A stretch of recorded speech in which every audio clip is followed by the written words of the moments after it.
পাঁচটা টিপস দিব আপনাদের মনোযোগ বাড়ানোর জন্য। পাঁচটা। কয়টা?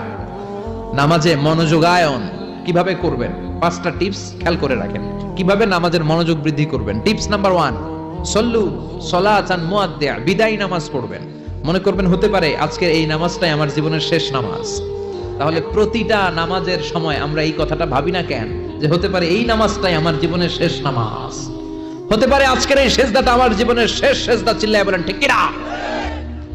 বিশ্বনবী শিখায় দিলেন মনোযোগায়নের প্রথম পদ্ধতি। নামাজে মনোযোগ থাকে না, মনোযোগ যদি বাড়াতে চাও ভাবো এটাই হতে পারে জীবনের শেষ নামাজ। সল্লু সালাতান মুআদ্দিয়া, পারফর্ম দ্য সালাহ as if this is your last and final prayer. এমন ভাবে নামাজ পড়ো মনে করো এটাই হতে পারে জীবনের শেষ নামাজ।